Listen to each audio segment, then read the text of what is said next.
Welcome to one and all in today's session conducted by the MSME and Startup Promotion Board of the Institute. So today we are going to discuss on generative AI for MSME growth. And our learned speaker is Sri Subbarao Mukkamdi. So before we start the program, first of all, we want to play the Institute's anthem.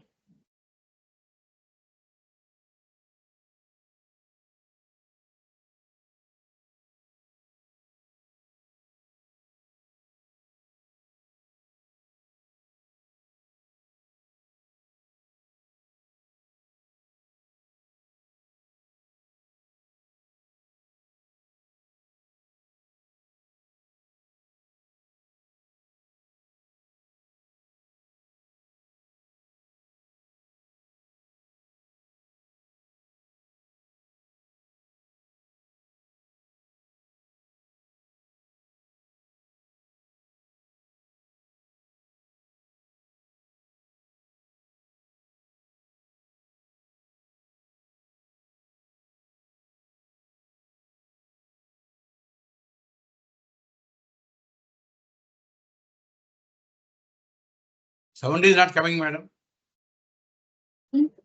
Sound is not coming.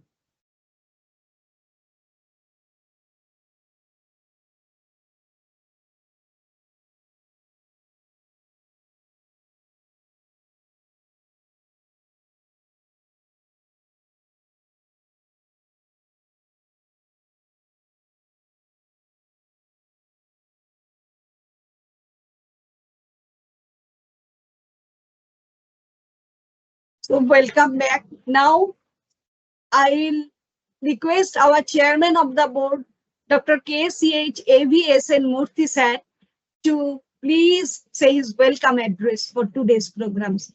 Sir, over to you, please.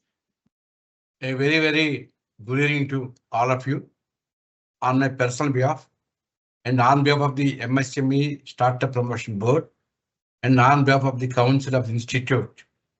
I take pleasure in inviting every one of you for today's webinar. Today we have drawn Mr. M.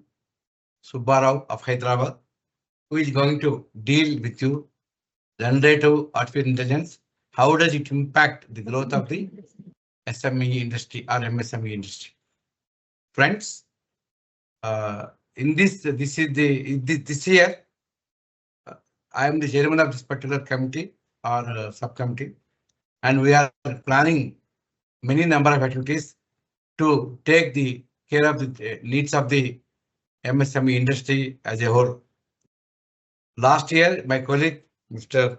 Gunjale has done good work, and I assure you that I will continue the same good work and try to meet the expectations of the industry as well as my beloved members. There are two important aspects here. The growth beyond expectation. One side is MSME. Honorable Prime Minister always talks about MSME industry. If you go to any railway station, if you're there for 5 minutes, you will hear an ad by Modi Saab regarding MSME. One side MSME is increasing, be it number, be it contribution, be it anything. The other side is most whether predictable or unpredictable, I don't say, most fastest striding horse is AI. Now what we wanted to do exactly, the voice of MSME is being held by AI through today's our speaker. The MSME voice, what they need, what they want, what exactly is needed for them to strengthen, to equip themselves, to empower themselves, to grow as a growth engine. AI is there. AI will just not transfer the technology. AI will not simply train them. AI will transform the MSME industry. Already we talk much about MSME industry, but they have got their own problems. They are still lack many problems, many issues to be attended by us as an institute and as a practitioner.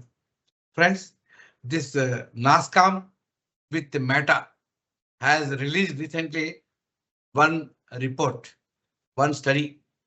Current that study, I have just now gone through the study.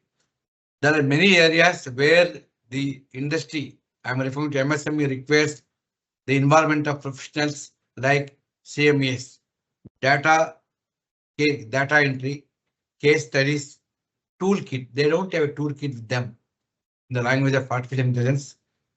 They have low adaptation of the AI with them. They are not able to scale up to the expectation of the market. They are not able to have capture correct data. The data may be inconsistent, incomplete, or not accurate. So there is no data governance also there. Then comes resource capacity, resource contribution also lacking. So we need to strengthen them with the data entry. Why? To make a most informed decision, customer service and the inquiries, accuracy, how to minimize waste, how to make inventory management, how to have logistics. Yesterday we were having a meeting in initiative. We were told that in any case where the cost of logistics is more than the cost of anything, more logistics are 30 to 35% of the logistics. If logistics cost come down, cost will definitely come down. So how to reduce operation cost in all these areas? In all these areas, AI has got its own dominant important role. How to bring AI to rescue the MSMEs? This is what today's subject. The AI market is increasing abnormally. The expectation is by 2027, we are expecting this 17 billions. That annual rate of 25 to 30%. Something very, it's a daily very good growth rate. Keeping these things into account, we are actually, I will take 2 more minutes of your time, friends. We are every month publishing our small magazine exclusively to meet MSMEs.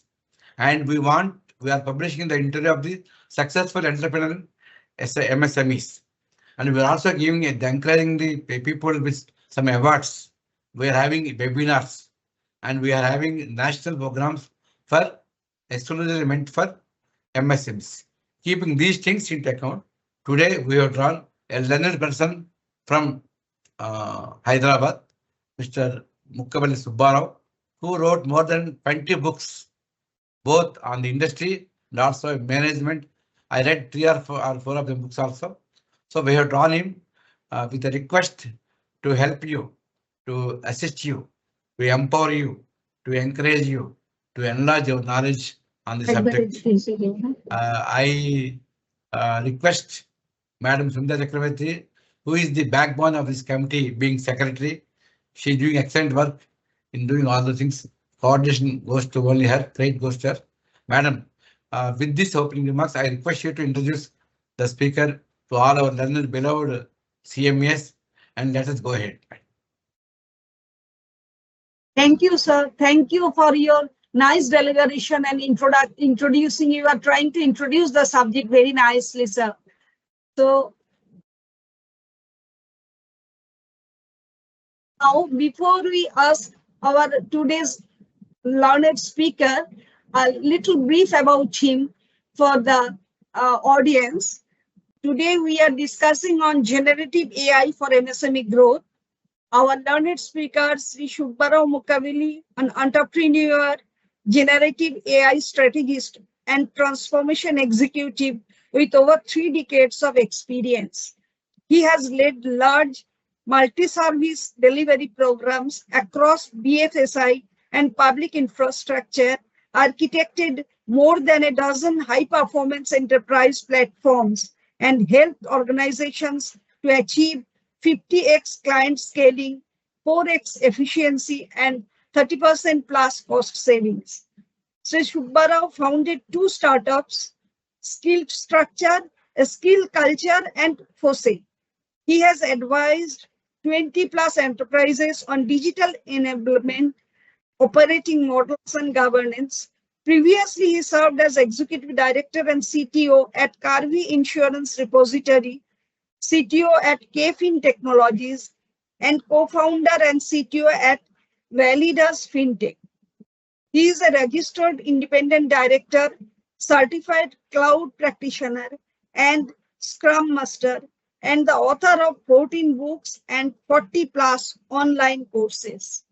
So now I request Subbarao sir to please proceed with your presentation, sir. Everybody is eager to listen to you, sir. Over to you, sir.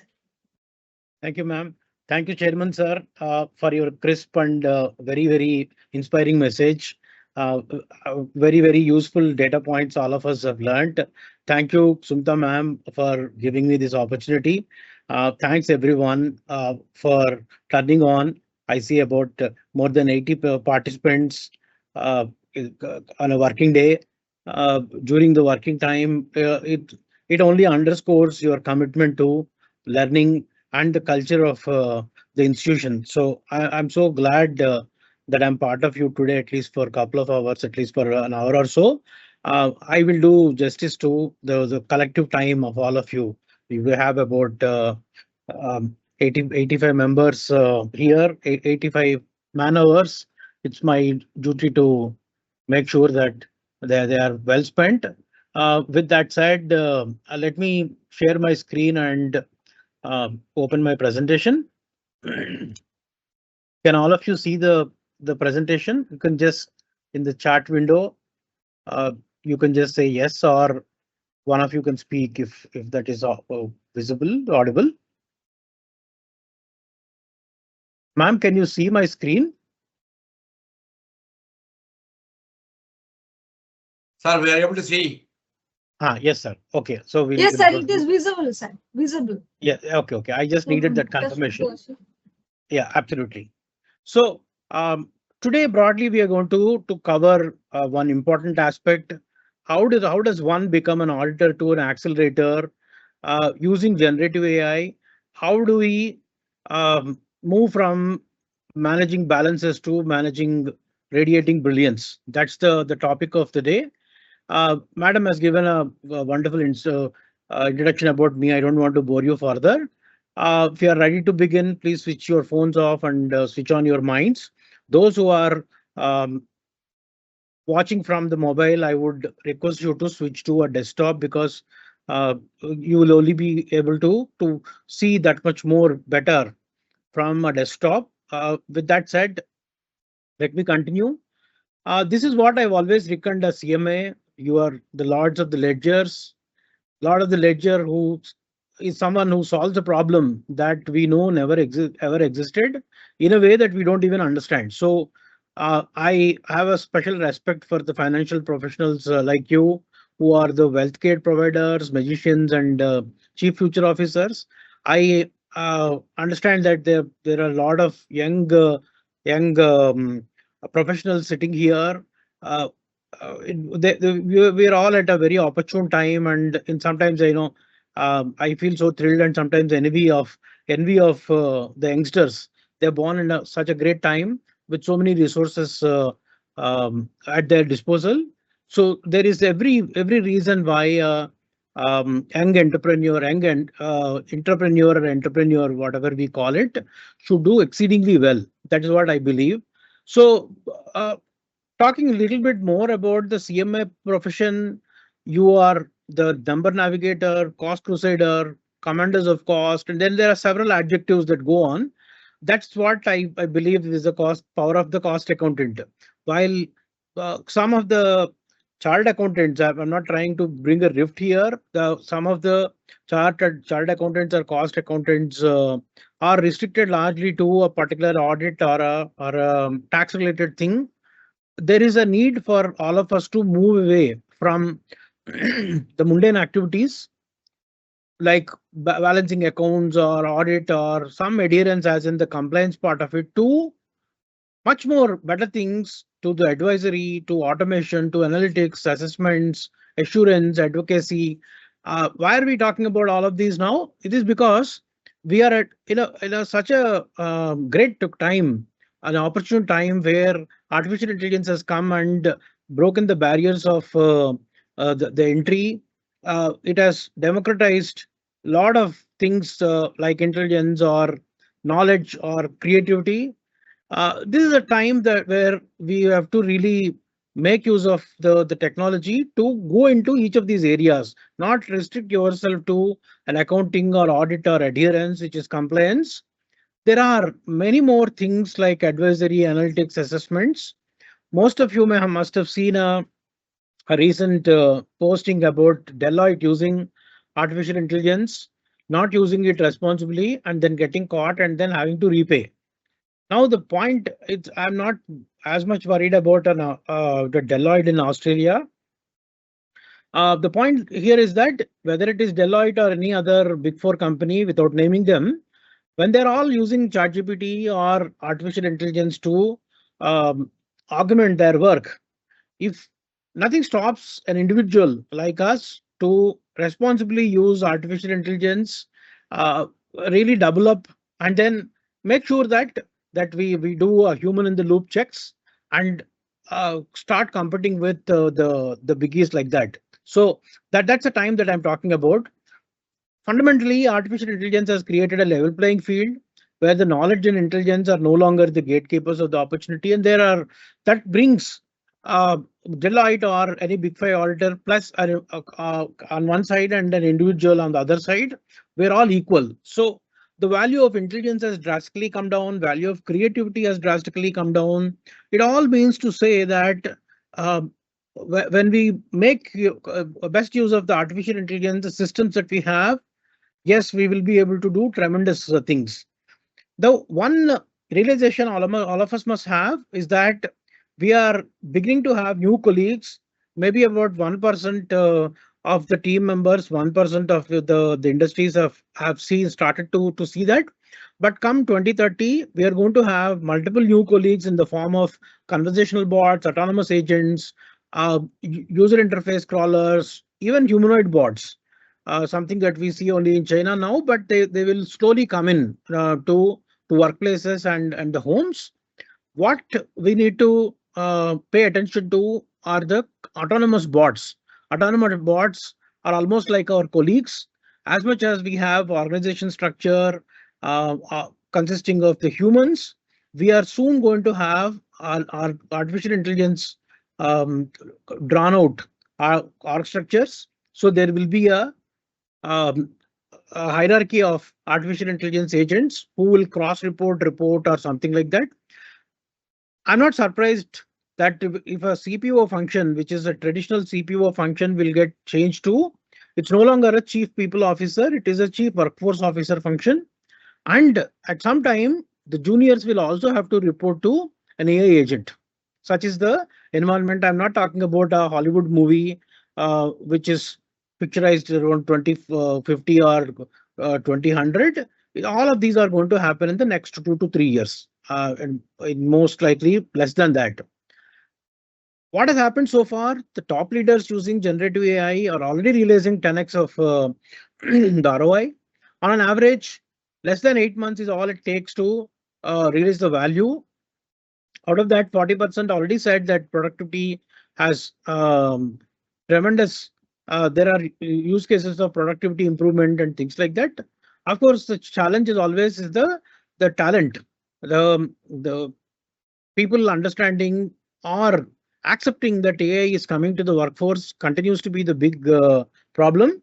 This is where we Indians have a large opportunity because of our resilience, because of our adaptability, and a lot of um, basic traits and virtues that we are born with. We, we will we will have a higher advantage compared to the other ethnic groups. Is all that I'm trying to say. You might hear a lot of good, bad, ugly things about artificial intelligence. I wanted to kind of miss some of those bust some of those myths now. So there are a lot of myths that you hear. Suddenly, people say that artificial intelligence is taking away all our jobs, and then all humans will be unemployed. Or they will say that the robots will kill us, robots will hijack us. All the drama that they have seen in a Hollywood movie or some South Indian movie, none of those are going to happen. Let me explain the three phases of artificial intelligence that we will see in the next 2 to 10 years time. We are right now at an artificial narrow intelligence stage where the scope is largely limited to narrow tasks, chatbots, some agents doing a facial recognition, and then predefined learning. This is all that has happened so far. Only this year, it has moved to the next level where it is still in the experimental stage, and the agents are trying to be adaptive, their general purpose. It will take us at least about 5 or 6 years for artificial superintelligence to come, and the bots to be at par with humans, or for some people it even exceeds the human capability. When we say humans, we're talking about a PhD level people with a lot of experience and expertise. So robots will be able to match those skills. What does it mean? That number one, there is no danger. They are here to augment us and not replace us. That's point number one. It is, since it is evolving, there is more and more requirement of humans to understand, test, acclimatize, and there are a lot of things. So none of our jobs are going to go away. But one thing remains: lifelong learning, the continuous upskilling and reskilling is what will save us. Absolutely, So this is what I keep telling: curiosity kills the cat. You used to be a old adage, but if you don't have the curiosity, even cat can kill you. That's how vulnerable you will become. So be curious, be a lifelong learner, understand the trends, imbibe, and don't fall into the trap of uh, either wrong news or unverified information or something like that. This is where we are continuing on my previous slide. The intelligence explosion. People thought that around 2024, 25, it will come to where this yellow patch was there. So they expected that by 2030, systems will become super intelligent. But right now, the whole thing got advanced about two years earlier. All these phenomena has happened. Right now, artificial intelligence has crossed the stage. What they have predicted will happen by 2030 has happened now, which is a very good thing. There is nothing to be scared about this part. The systems are getting developed faster than that they could even believe or estimate. Means that we only have to accelerate our uh, learning journey and then move forward. What does it mean? With more and more robots coming, will the coding be dead? Will the normal operations be dead? Answer is a resounding no, because in the past we have seen several such item phenomena here. Let us say, to, take the case of a bulb. Uh, Earlier, we used to have a large filament-based bulb, 100 watts. We used to preserve it like a diamond. We used to only switch on it when it is absolutely needed. Then came the LED lights, and people told that LED lights will consume much lesser. They'll be about fraction, 1/10 of what the big 100-watt bulb has consumed. So what did we do? We didn't apply any of those frugality to the new LED bulbs. So we have placed them everywhere. We have only increased the consumption of LED bulbs. Same is the case with cars, the normal cars versus diesel cars versus EV and things like that. Whenever there is a phenomena of cost of production getting decreased, the demand for consumption always goes up.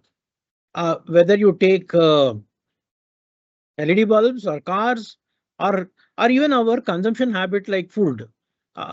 We Whenever we talk about a Coke, a normal Coke, we will have half the bottle with lot of guilt.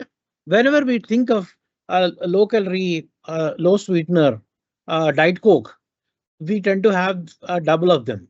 So what does it mean? That there is a phenomena called as Jivan's paradox.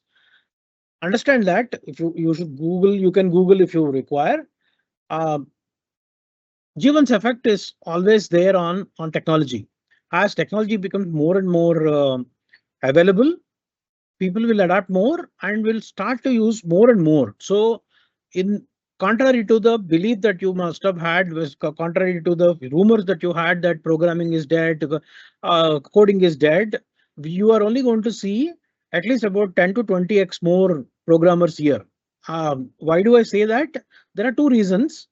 I'm sure you would have heard a concept called as vibe coding. There are a lot of platforms, vibe coding platforms, where everybody could write uh, the Python code or any other scripting kind of a thing that is.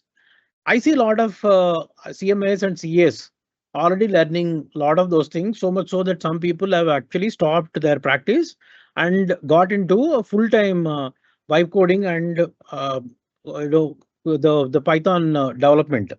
Now, what does it mean? That they are using a generative AI platform to generate a non-generative AI application. Means that uh, hundreds of people earlier, it took a lot of coders, lot of training, lot of testing, lot of experience for somebody to develop a application. Right now, a non-coder, non-technical person is generating more applications than the number of chips that they can eat. Such is the environment. So the development effort is only going to go bigger and bigger. So that's the most important thing. That's why I spent a lot of time on this. It's important that we prime our beliefs. There is understand for now that there is a Jivan's paradox. There will be more and more usage of technology, and our jobs are not at risk. Whose jobs are at risk? The people who don't improve, those who are not curious, those who are not lifelong learners, those who don't learn and update. Obviously, anytime, it's not now, anytime it's the danger that will have. You won't get fired because of AI. You will only get promoted. You will get fired because of AI if you fear AI. As long as you embrace AI, you think of that, you got a promotion because of AI.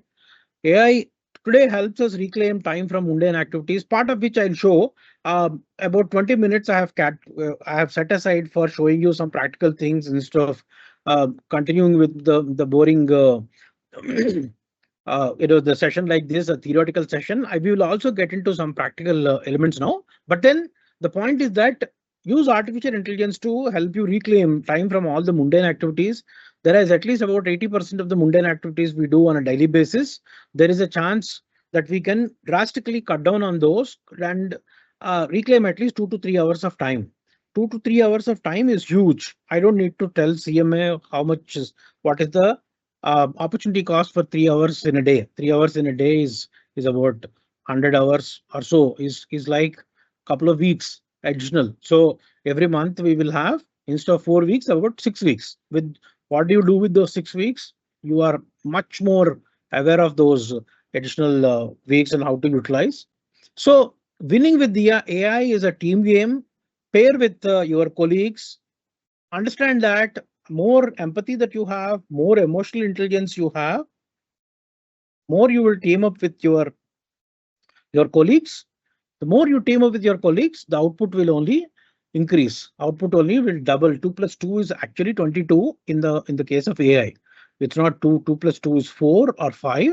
2 plus 2 is 22. Therefore, it's important for us to develop empathy and emotional intelligence. Sometimes, whenever we get an opportunity again, I will give you one more session on the leadership skills.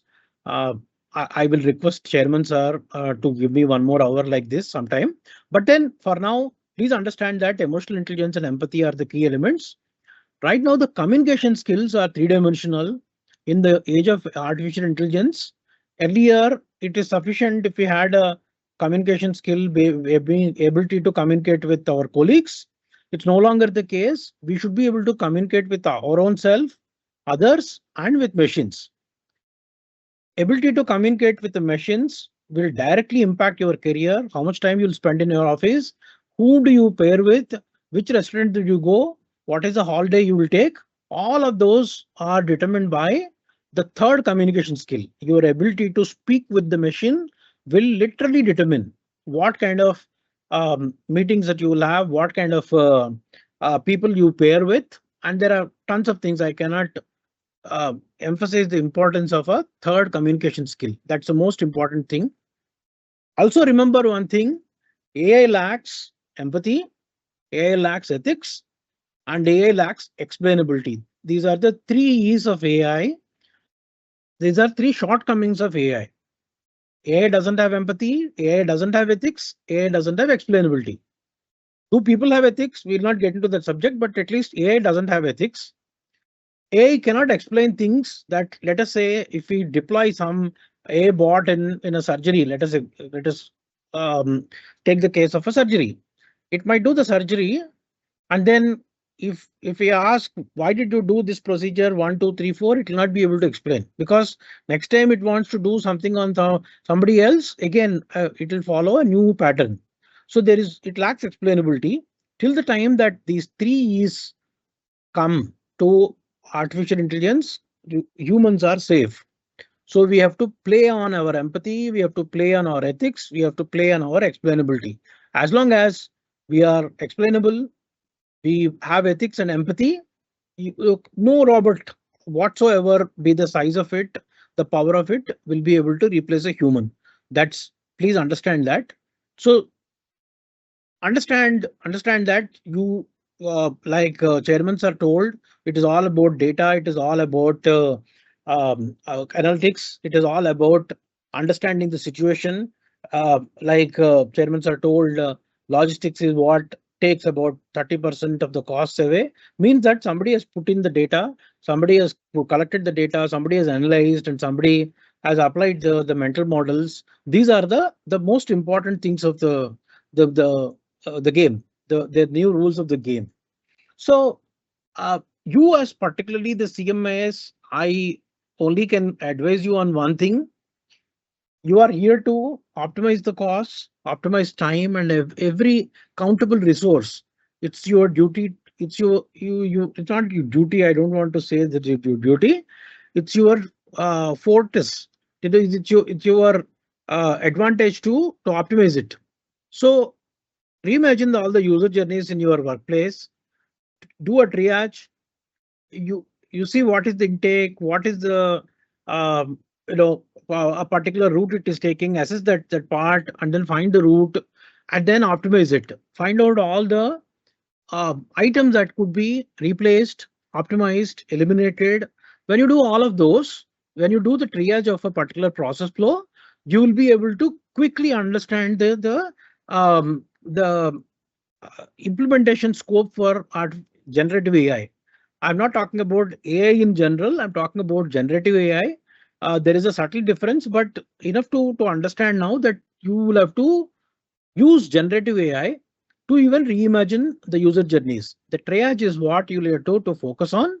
Whenever a process comes to you, make sure that you do a triage of the process and understand, identify the scope for improvement. That's the important element to take here. Now in the AI, this age, I told you AI is your new colleague. Third dimension of the communication skill is able to speak to the computers, the robots, agents. That's the prompt engineering. That's your new superpower. That's the new coding language. It's a say plain simple English. The more you apply the prompt engineering, the more you apply, more you know about how to instruct the system. You can instruct system in multiple ways. You can instruct the system to produce text, music, audio, video, analytics, whatnot. There is not one item that you cannot do.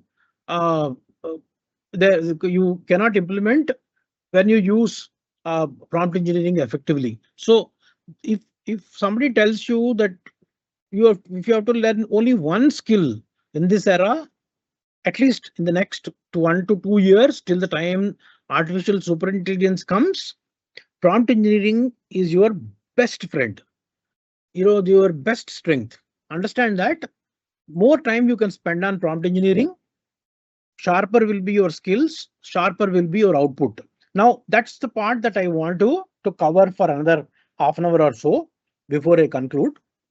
So there are three methods to prepare yourself for Gen AI. You pretend that it doesn't exist, pretend that it is the fad, pretend that it's like a dot-com burst or something like that. It's a bubble that's going to burst, or pray that the situation will improve someday, or you progress with the workout. These are the three methods. So I'm sure you will take the third method. You know which method is the method that lasts longer. Start working, start progressing. So uh, just as a side track of it, this is what I cover. This is a session, deep workshop called as building a second brain. How to think clearly, how to ask crisply, how to analyze deeply, how to explain lucidly. I'm not saying that you should come to me and learn this. There are ample avenues available. Make sure that these building a second brain is an important imperative right now. Understand how you can think clearly, how you can ask crisply, how you can analyze deeply, how you can explain whatever you have analyzed deeply, how you can explain lucidly. This is this is going to be your superpower, at least in the next 5, if not more number of years, because we nobody can predict future above more than 5 years hence or something like that. But at least next 5 years, I can tell you, you will be a superpower superstar if you understand, if you learn these four skills. Out of which, what I'm going to cover right now is prompt engineering.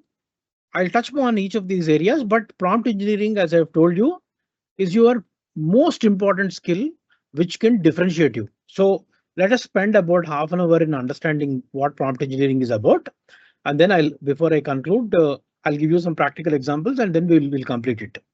I've told you that communication is three-dimensional. It's our ability to talk to yourself, ability to talk to others, and most importantly, ability to talk to machines. This powerful uh, three-part skill can get us to any level. That's the most important thing I wanted to tell you. What is the new currency of leadership? It is the clarity. The, those people those who have clarity will automatically win. They will be crisp in their communication. They will take correct decision. They will be able to communicate well. It's all about clarity. How you nurture your clarity. How do you get the clarity at the time it is required is the most important thing, particularly for people whose job is number crunching day in day out. Clarity is the paramount important element here. So now, how do you nurture it? First part is that think of ChatGPT uh, as a friend or a colleague, or as somebody who you can chat with. You have failed. ChatGPT is not for chatting. It's not something that you can do like in a Facebook or a WhatsApp. No, ChatGPT is your subordinate. You are not chatting. You are always instructing. Your job is always to tell how ChatGPT can do a job better than you, faster than you, and makes you more effective. So it's not about charting. The moment you think that yes, I'll ask some question, how do I rescue this worksheet for something to something else, it'll answer. But that's a very unoptimized answer. So moment you understand how to ask this question, automatically the situation will improve. So ChatGPT is a misnomer. It's not about charting. It's about instructing. So ChatGPT always will mirror your thoughts. If if you have a bad thought, it will amplify it. You have a good thought, it will amplify. As simple as that. When I say ChatGPT, it's not just ChatGPT. For want of better word, I have used ChatGPT word. It can be Grok, it can be Google Gemini, or any model that you must have worked with. The rules are same for all of them. Everywhere, it doesn't think for us. It only reflects our thought structure. It's a mirror. That's all. You go with the good markup, it will be a best version of you. You go with the bad markup, and that's it. That's what it is. It's a mirror of our brain. Now, how do you improve that brain? So we will have to have three things here. We'll have to have a precision thinking. clarity of our thoughts before even attempt to come to communicate. We'll have to also explain the context to ChatGPT or any bot, and it is an iterative thing. We'll have to keep repeating and then improving it step by step. If you notice, this is nothing different. This is how we have learned. When at one point we were the apprentices, that's how we've learned. We always asked for a context. We always got confused about why our boss is telling what we can never understand. And we always improved in an iterative manner. Same way, if you have to tell your subordinates, you can't just say, do me that with this, with the with within this time. No, you cannot do this, that kind of a language. You have to very clearly say, here is what we are going to do. This is how it is going to impact us. This is what you need to do. These are the impediments you are likely to face. This is how you have to overcome. This is when you need to tell me. This is when you have to take decision. These are all the things that we are anyway supposed to tell our human colleagues. If we take the same pattern in the same way, explain it to the bot, it will be able to do much better. So think of these things as uh, developing our mindset towards prompting the engine. It's not a skill set, it is more a mindset. So you have to have a precision thinking, contextual awareness, and iterative refinement. Then automatically system will improve. The progress will happen. Like stomachs, our brains don't have hunger sensors. We are always in a diet mode. So somewhere we will have to get that ability. You have to somewhere feel that hunger to understand the context before we can explain to ChatGPT. Automatically things will improve. So our cognitive appetite has to increase. We will have to understand what is that we need to do so that our appetite increases and we take the right amount of food in the right the quantity, and how we can transfer that towards the system. So it is a mindset related thing. Yes, we have progressed very well. There are lots of technology, gadgets, and all of those things have happened. But even after 10,000 years henceforth, also, we will only use our third brain, the reptilian brain, because we came from dinosaurs. So the reptilians, only had the middle brain. The right brain and left brain eventually developed, not to the extent that this reptilian brain could develop. So that is where all our decisions happen. When your boss, either at office or home, shouts at you, it's a reptilian brain that will take the signal first. You won't analyze, you won't creatively think of a response. First thing is that now I'll have to survive. Now it's about fear, it is about fight or flight. Any of those things only will come to us.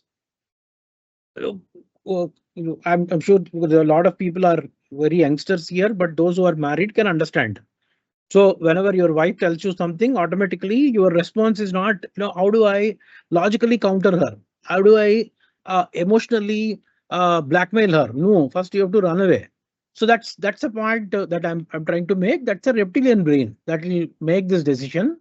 So it is always about the emotional override. It always prioritizes about the survival, and it is always sensitive about the status. So this is our state of mind. With this state of mind, we should be able to convey all these things uh, to ChatGPT. This once you understand that yes, you have these limitations and you need to serve internet more than internet to get the real essence of what you are going to teach, then automatically you will be able to teach uh, the bots or even colleagues better. So let's spend about 5 minutes in thinking what influences our thinking. What whether it's good, bad, or ugly, what is influencing our thinking?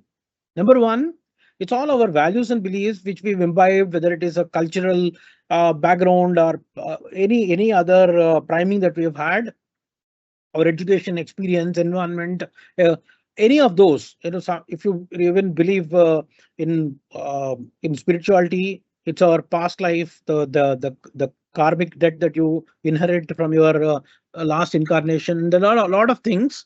You don't need to have a belief of those. But then there is a certain way that all our beliefs are formed, and those beliefs somewhere get misplaced and they will get converted as biases. While there are a lot of things that I have explained here, that values, beliefs, environmental factors, pathways, evaluations, all the theory, understand that you are forming beliefs or you have already formed some beliefs right now as you speak, as you sit here. And then some of those beliefs have gone into a rogue path called as bias. So what is this bias? There are 180 ways in which the brain will fool us. It's a scientifically proven thing. There are 180 ways the system will try um, to kind of fool us, trick us, or anything like that. Out of the 180, we will not get into all of them. At least 6 mental biases are the most important biases. So there is a confirmation bias, meaning that yes, this is what I have seen earlier, this is what I have known earlier, then this must be the correct one. And anchoring one present incident with something that we have seen in the past, or framing a particular aspect of it. Let us say a colleague comes late to the office one time, second time also he or she comes late, framing a belief that yes, she or she is very incorrigible, they are very indisciplined. Same way, if we get delayed, forming a belief that every time I want to come early, the bus is late or traffic has a jam or things like that. These are two different biases. Same situation, it is trying to fool us in different ways. When it is applicable to us, it is fooling in one way. When we have to apply to others, it is fooling us in another way. So like that, how many biases are there? Understand now that there are 180 ways in which our brains can fool us. So there are 180 ways that the opposite person's brain is also fooling us. Once we control those cognitive biases, our decision makings becomes largely very clean. And of course, we'll have to also improve that, which also I'll explain how to do that. Towards the end of the session, I will also give you some resources. One first resource is this cognitive bias codex. This There are 180 ways in which the brain can fool us. You don't need to read this mug up or something like that. Just understand whether you are working with your boss or colleagues or your children, family members, anybody. Just understand that they have a cognitive bias. It is it is not a deliberate thing that they are doing. Their brain is trying to fool. Once you understand that, that itself is sufficient for you to understand ways to remove that cognitive bias, so the relationships will greatly improve. If you don't understand why they are behaving the way they are behaving, you will think that it is their ego or it is their other problem, whatever. Just believe one thing, that they may be having a cognitive bias fooling them. Your entire outlook will change. This is a first fundamental principle. It is not just about generative AI or something. It is about our social behavior. Please understand that this cognitive bias we have to remove before we talk to the system. So let us understand how do we remove that. Now there are ways of removing it. One short way is to understand that we develop what we call a six-pack brain. We understand what a six-pack abdomen could be. Six-pack brain is something which has got critical thinking, systems thinking, the computational thinking. There are 6 types of thinking that when we do: creative thinking, problem solving, critical thinking. These are all the things that will give us this six-pack brain, six-pack status to our brain there. Next, while that's a uh, exercise that you need to do for about a year or two to develop that, the immediate thing that you can gain is by applying mental models. Just park it. I'll come to explaining what the mental models are. And you can also apply some structured frameworks. Both of them are available in the market. And doing so, when you apply the mental model, when you apply the structured framework, you can outsource this activity to ChatGPT and you will be able to do well. Now, let me explain what I mean by the mental model. Mental models, well, there are about 40 or 50 of powerful mental models available in the world for the last 100 years or so. These are top ones. There is a mental model called as first principles thinking. It is about asking why 5 times. when some issue happened, ask why did it happen? Why did it happen? Then why did that happen? Why did that happen? So that's what is called as first principle thinking. When you strip all the assumptions, what you will get is a core of the actual subject. That's what is the first principle thinking. Now you can ask, where do we learn this? How do we apply this? How do we memorize all of this? Answer is simple. No, you don't need to memorize. You don't need to do any of those things. I will give you a presentation. I'll give you a study material on what these cognitive biases are, what our limiting beliefs are, what our mental models are. Number one. Number two, it's not that you need to understand, you need to incorporate some of them in the prompt. Let's take the case of one particular example. You can ask, you can state your problem to ChatGPT and ask, apply first principle thinking and come up with a response. And if you say that, this is the problem that I have, tell me what is the solution, it will give some vague answer. If you say that here is my problem, 1, 2, 3, 4, this is how you need to solve. Apply inversion thinking, first principles thinking, second order thinking. System will give a very, very different manner. Please understand that. I'm sure you're very confused now. Thinking that this fellow was supposed to teach us generative AI is talking about some philosophy and mental models and all. We will unravel that. Just bear with me for another 15 minutes. We will cover that up. Now, there are 9 questions that you need to ask for a perfect AI prompt. Which are those?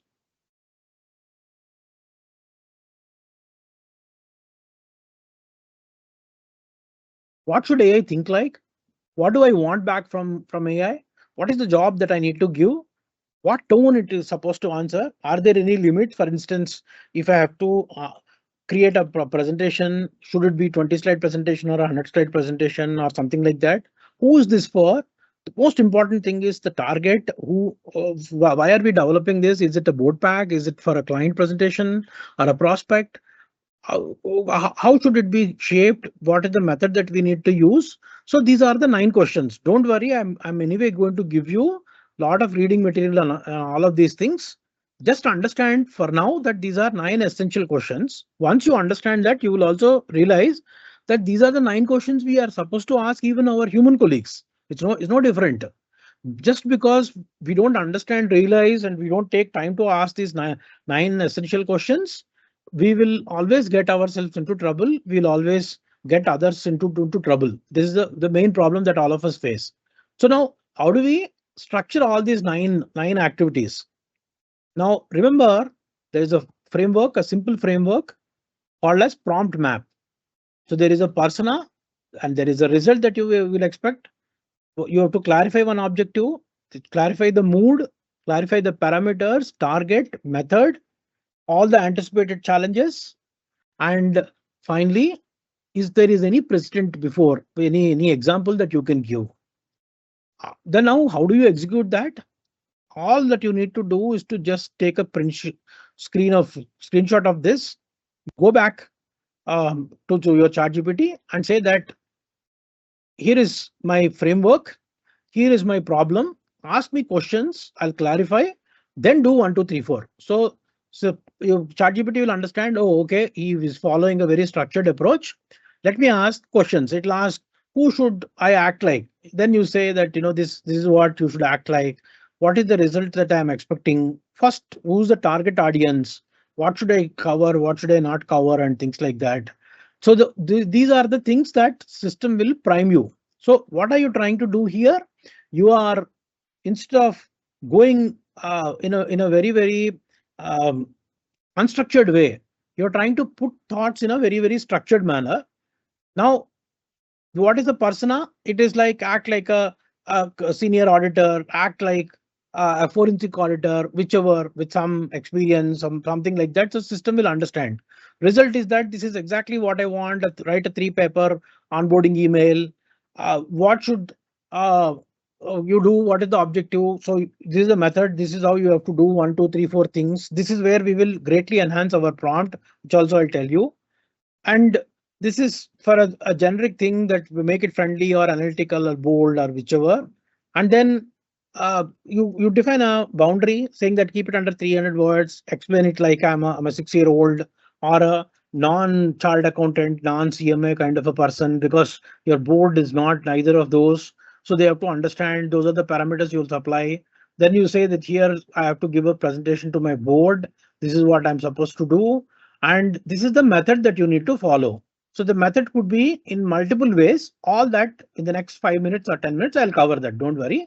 Method is the most important thing. You also tell AI, wherever possible, you say that these are the problems that you will likely to encounter. Avoid 1, 2, 3, 4 things. For example, you will write in a very blabbered manner, so avoid using technical jargon, avoid using unnecessary phrases, make the English simpler, uh, make it exploratory and things like that. And then if there is something that it has done in the previous way, even if you need not have done that, even in a publicly available some data, also you can refer saying that you do 1, 2, 3, 4 like that. So system will understand. This is not a script. These are set of thinking rules. It is more like a menu. When you go to a restaurant, you don't look at the menu and order all the items. At least you will pick up whatever is important. If you pick up at least 2 or 3 pieces or 4 pieces, I would think what is the persona, what is the purpose parameter, and who's the actual target. If you ask these 3 or 4 questions, that is sufficient. So you can really apply this framework. Now let's get into some practical examples next 5 minutes or so, 5-10 minutes. Let's say that you are filing returns or whatever. So there is you'll have to understand about a particular thing. Are the loans really used for the sanction purpose? Are they diverted? First thing is, yeah, just about saying that check loan utilization, it will give some answer. You will give this whatever document that is required. You would have anyway produced out of those, that Caro thing. Instead, you say that act like a credit auditor, trace loan disbursement 1, 2, 3, 4, and then output you give me like what is the purpose, actual use, variance, and also give me a note that I can insert. This is one way of doing that. The other way is act like a credit auditor, apply inversion. Meaning, what is inversion? Inversion is about certainly assuming the loan diversion happened. So we have to prove otherwise. We go by thinking that loan diversion really happened. Now we will apply the clues, and when we negate that, loan diversion did not happen. Instead of thinking that loan diversion did not happen, let us check. We will check as though the loan diversion happened. Let me give you one more example. Let's say you are preparing for a very important meeting. One way to think is how to prepare the best. Another way is to think how to do a pretty job, the worst job ever. So you will encounter 1, 2, 3, 4 that go without any preparation, go without the data, go without the particular context. So there are at least about 5, 6 great sure shot ways of failure. Just avoid them. No, that's the inversion thinking. So in a similar manner, if you have to check about something, that your forensic audit can happen based on the inversion, the principles of inversion. Just apply this. Just tell ChatGPT whether you understand about inversion or not, whether you understand about the context. It's immaterial. Just explain to ChatGPT. This is what you need to do. Apply second order thinking, apply inversion, and then see whether there is any anomaly that I can detect. Some more example like act like a credit auditor, applying inversion, assume that loan diversion exists, apply second order. These are all the steps that you will tell ChatGPT. One more thing, I will give you all these prompts. I have created a list of about 40 or 50 such useful prompts. When I say useful, I thought they will be useful. You can determine how useful they are. I'll give you some of these, whatever I'm discussing, I'll give you. Okay. So now take the same situation. So the loans are used for a sanction purpose or not. The question is that you have to prepare a capital allocation, then the advisory and a lot of things that will happen. When you move from your auditor to accelerator, that is when your real impact comes in. In your office, it's about doing things which are told to you. There are three types of people: those who make things happen, those who watch things happen, and those who wonder what has happened. So there are three buckets of people always. Those who make things happen, they take all the initiative, they have the whole body involvement. They are the people who are able to think next, what next, what next, what next. What next is in your profession, you have to move from monitor to accelerator. So of course, your duty to find out the anomalies. How do you find out the anomaly quickly? By using uh, uh, some framework like prompt map, using ChatGPT, telling this to clear off all the mental cognitive biases, telling it to apply the mental models, and then you ask ChatGPT, now that yes, I've understood whatever needs to be understood, when do we go to the next level? Say now you prepare a capital allocation, you ensure borrowed money fuels growth and things like that. What is that we need to do? Put it in a summary, make it as a PowerPoint presentation, make it like a project plan, is when you will be able to go from a mere auditor to a real accelerator. So as long as you don't change your mindset, the hat doesn't change. Earlier we spoke about multiple years there. You are auditor, you're only checking the compliance, you are only checking the tax filings. There's not much of a growth. So you will never be able to replace anybody. AI will replace you. Whereas here, if you move from an auditor to an accelerator road, automatically a lot of these things will happen. Similarly, let us take another example. If you are trying to avoid some inflated inventory and then trying to find out the capital efficiency, one way is to say that check inventory records. Next way is to say that act like an auditor, review inventory verification. The third and best so far, there could be many better ways also, is to say that act like an inventory auditor, apply availability bias. Now, meaning that there is a typical bias situation we will get into. Let us come out of that bias and don't just limit to your large items. Include some more items in the scope. Finally, write a draft client road, not saying that 1, 2, 3, 4 should happen, and give your own instructions. So, what are we trying to say here? We are moving away from a basic auditor mindset to the next level, to the accelerator level, and saying that this, you ask me this, then I have given you 10 more things. So that's when your respect will improve, your value will improve, your remuneration, your rewards, all of those R and Rs will improve when you move from just being just a colleague or an employee to an entrepreneur. Next situation, let's say you have a fraud detection situation. There are hidden anomalies, possible hidden anomalies you want to understand. You say that check for a fraud in a ledger is a legitimate thing. It'll give whatever it thinks of. But if you ask a question like act like a forensic auditor, identify all the STRs, uh, also define what those STRs are, give an output format, it will give a much better way. After that, you ask apply inversion, assume that fraud exists, and then apply this law. And then there is a confirmation bias that maybe we would have got fooled by certain examples. Eliminate that, and then give me 1, 2, 3, 4 things. Now, it's not as easy as I am mentioning here. You need to have a little bit understanding of what these cognitive biases are, what these mental models are. I'm anyway going to give you those self-explanatory, self-read material. You don't need to worry about that. You need to give a commitment to yourself that yes, let me learn this prompt map, the prompt engineering by same time next month. Let's say this is October 15th. By November 15th, I promise myself that I'll be a superhero in prompt engineering, or 90% of the activities that I do in the office or anywhere, I will use ChatGPT, I'll use prompt engineering, I'll use mental models, I'll use cognitive biases, I'll produce a grand output. That's a promise that you need to make.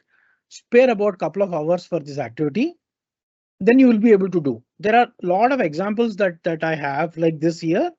But since I've told you that I'm anyway going to give you all these use cases, I will not.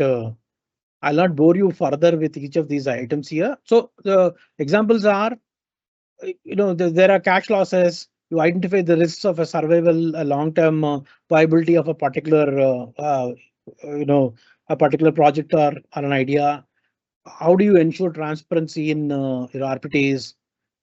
Is there any siphoning? Are there any other issues that are there? Uh, each of these things. So when do you use product map, prompt map? When you have to create some product notes, any update, any creative briefs, all reports, drill down activities, uh, grinding, going deeper activities, creating strategy. Everywhere, this prompt map uh, a prompt or a framework will be useful to you. Combine prompt map with cognitive bias, enhance it with the mental models. Which are those mental models? I told you there are about 20 of them. I'll give you. Take time to read those. You don't need a one-on-one explanation for those. Ask ChatGPT only, what is this? Explain to me like I'm a 5-year-old. It'll be able to explain.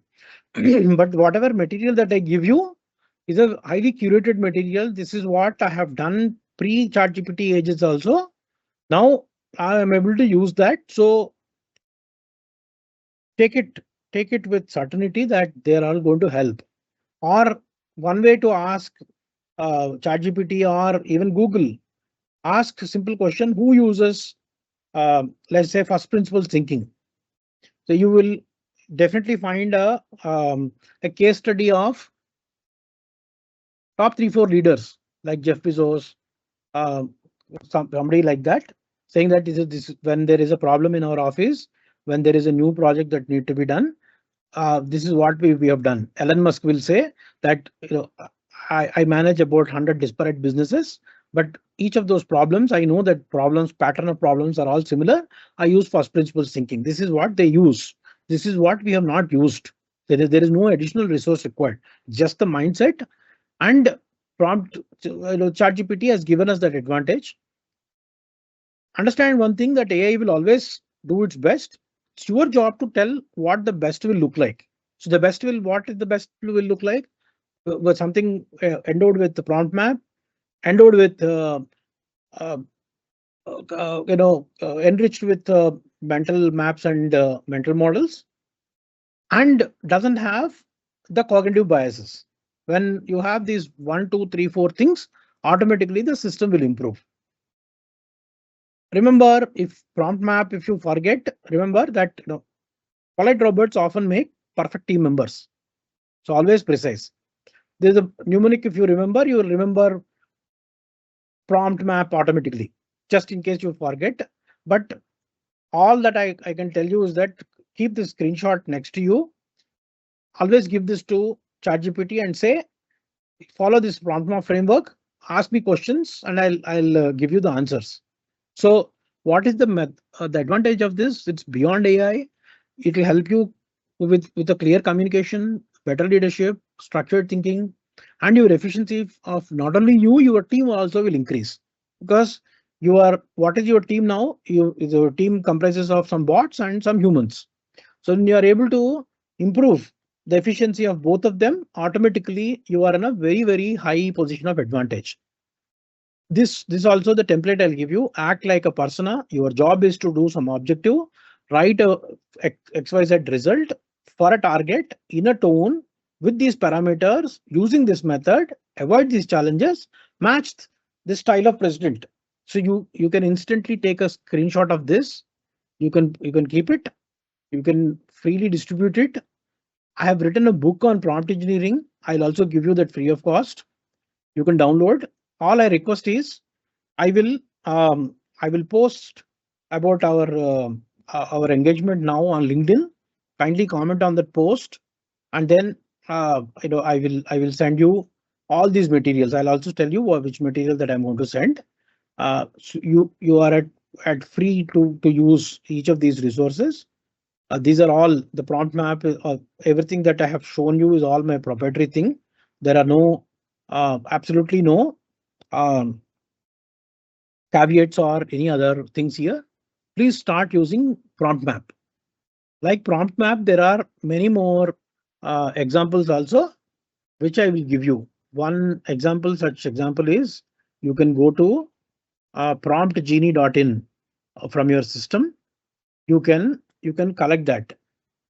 There is one more framework that we have, which, as I've told you, because of lack of time, I'm bombarding you with multiple things, but these are the things that you can just simply copy paste and then use. Let's take the practical example of this particular item. Okay, now let's go to say ChatGPT.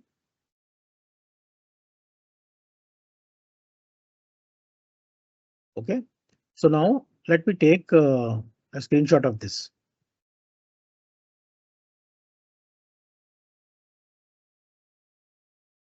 Let's assume that you are going to a particular meeting, convincing the client, okay, or your boss. Let's go to ChatGPT. I'm copying this barriers framework. Barriers framework is everybody will have some beliefs, anxieties, restrictions, resistance, impediments.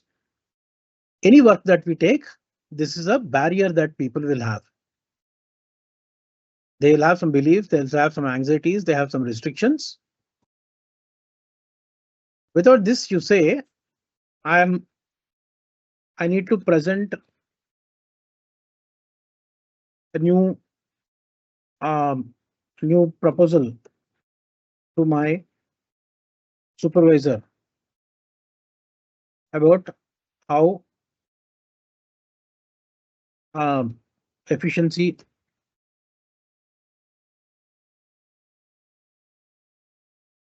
can be improved using Gen AI. Can you give me some draft?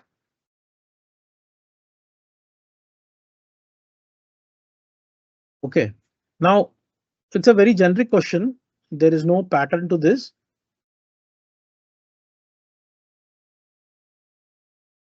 It's thinking, let it think.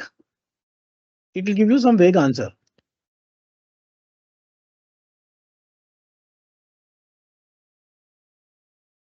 On the face of it, it looks very flowery, but it lacks the real content. Okay, let it write. It is writing several pages mainly because I have not used the prompt map structure. I didn't say that, use only this kind of a language, write only 10 lines or 20 lines like that. So it is just going berserk. I'll now say apply.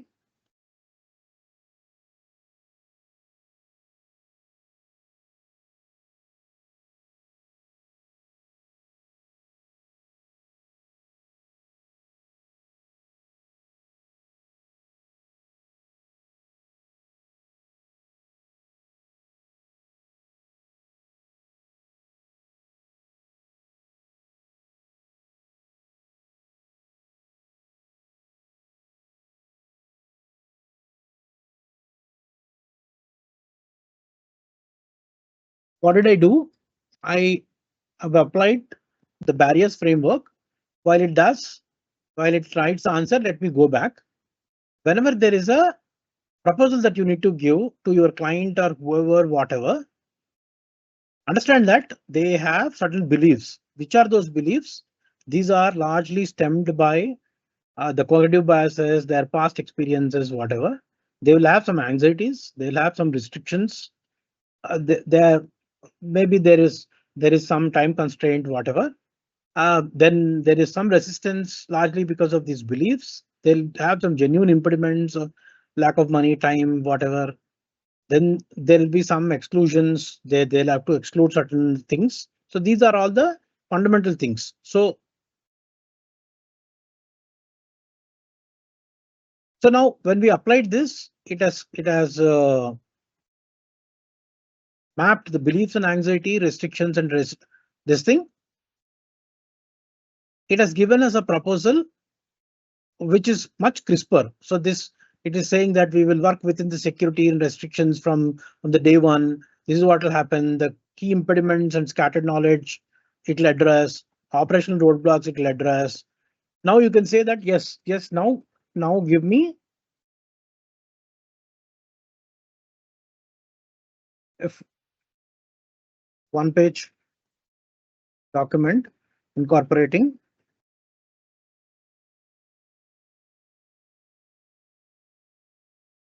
all these. Okay, so this output will be much better, sleeker.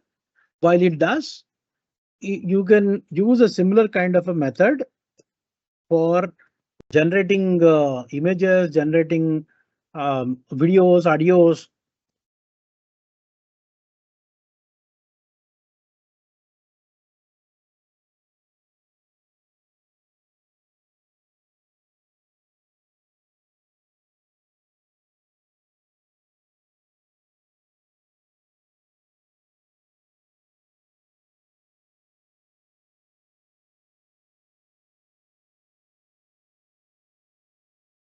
Okay, so let's go back. Let's try, still trying to give, don't worry. Please go to this promptgenie.in. This is a system that I have created. Come to any of these. Click on this. If you have to write anything, please understand that please use this framework. This is called as Entis framework. First, you will not understand. Don't worry about that. It is like suddenly if you go to some new city, you will have some confusion. It's the same confusion you will have. Reflect on this. Come to this prompt genie. Select the item that you want to do, whether it is writing or any other prompting. Come to this framework. This is another framework. What is that you need to do? You just need to say rewrite whatever your script using Entis. That's all you have to say. You don't need to say anything more. Let's copy this. It has given us some items which is good, no doubt about it. But let us enhance it with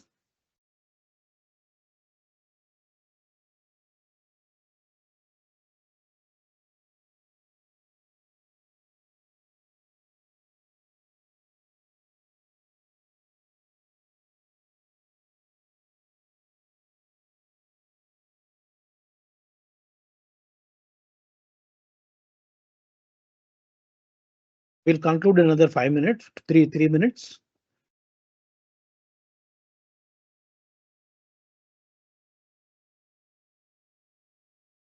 Okay, so you take any of this text, you will be able to see a significant improvement in the way that we are writing here. That's it. There is nothing more that you need to do. It is we will not have time to go through and check each of these, but don't worry. Take this prompt genie, take any of your previous output, copy paste here and say enhance with Entis. It will automatically give you this thing. So what am I going to give you more? I'm going to give you all these prompts. There is a book I have written called as Fog to Flow. I'll give you this book. This is a 300-page book. You can freely read this. I'll also give you the downloads of the prompt kit, mental models, and all of these items. Please practice, and then you have my mail ID.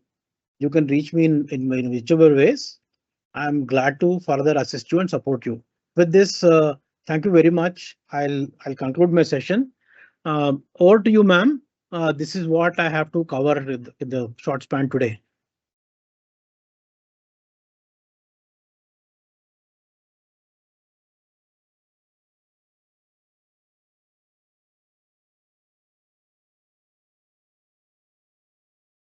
Madam, are you there? Yeah.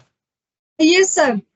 Sir, it was a great session. Someone named Shankar Krishna Swami, he has written that great session, very interesting and informative. Thank you, sir. Really got to understand what are all the things. I should learn and where to start in the AI journey. Thanks a ton again. This is the appreciation given by one of the attendees. Thank you, So, ma'am. so this is for you. And in none other question and answers have been raised. All were listening to you carefully and sincerely. I feel so. So now I am. It is timing is almost over. I am handing over to our chairman, sir. So, sir, you please sum up the session, sir. Please. Thank Over you, to you, sir. Subbaragaru. You have enlightened many aspects. The Thank you, sir. three is we don't. The machine does not want apathy. Does not go for apathy. Ethics, explainability. It will not tell what it has done or if it has done. To simply give the result to you. You may like, you may not like. These three are to be thing. And you usually have right word. It is new partner, new friend, new colleague. If you recall in Ramayanam, in Kishkanda Kanda, when Sugriva is afraid of everybody who is coming, he sends Hanuman that from that Rama and Lakshmana are coming. Sugriva thinking that they are our enemies. But it is Hanuman who goes to them, checks them, identify whether they are not foe enemies, they are our people. Then the Maitri between Sugriva and Rama is considered to be a great Maitri, great friendship. Similarly, if entrepreneurs join with AI, don't look at like it like an enemy or replacement or displacement. I always tell that in my many forms. When you go to a function, the people will give you first artificial drink as a welcome drink. They will welcome you with artificial drink. But when you leave the function after taking meals, you will be given original lemon water to wash your hands. This original lemon water is nothing but human intelligence, according to me. The artificial intelligence drink what is given at the beginning is so nothing to worry about artificial intelligence. It will not displace, it will not unplace, it will not misplace you. As long as you got your analytical power, your own intelligence, it will always be behind you only. It will never overcome. It will not go before you. A big thanks to you. Also, I always tell my colleagues in the profession that there are 100 ways to do a mistake, but there is only one way to do the correct thing. Similarly, I have told that there are many. How does a brain react 180 days? It will mislead. But we have to always keep it track or like that. And our barriers, entice, how to ask questions to ChatGPT, and what are different frameworks. And more than that, you have offered all the books and readiness to answer our queries. Depending upon our particular schedule for next month, we'll also invite you for a practical demo. Straight away, we'll go to a demo instead of lecturing. We will invite all youngsters to be ready with some questions like model questions or anything. They'll ask you, you can directly give across the screen solutions. A big thanks to you. Hope today it is around 120 people have attended on a working day, Wednesday, 120 during working hours. Working hours. Working hours is not a small amount of attendance, sir. A big thanks to you on my personal behalf. Now over to Madam Sumita Chakravarti. Yeah, thank you, sir. Though it is showing around 120 attendees, but we have seen from our experience that few attendees join and they leave. So it will be more than 150 or 150 plus. We will be getting the count by tomorrow from our CP section. We will inform you, sir. So it was indeed a very nice session. So many attendees have very good session. They have learned everything. They have shared their views. So we have also personally, if you say, I have also learned so many things through your session because AI is a new thing. So it is for everybody of us, it's a learning stage. So I am appreciating that your presentation makes all of us great. So thank you, sir. Thank you for joining us. So we are wanting to end up the session with a vote of thanks to our all the attendees, those who are attended, and my sincere regards to my chairman and thanks to the learned speakers. I take this opportunity to convey all my colleagues here, of course, also absentees, a happy Diwali. You happy Diwali. Yes, sir. Yes, sir. Thank you, sir. Thank you, sir. Thank you very much, sir. Happy Diwali to all of you. Thank you very much. Thank you, sir. Thank you. Thank you.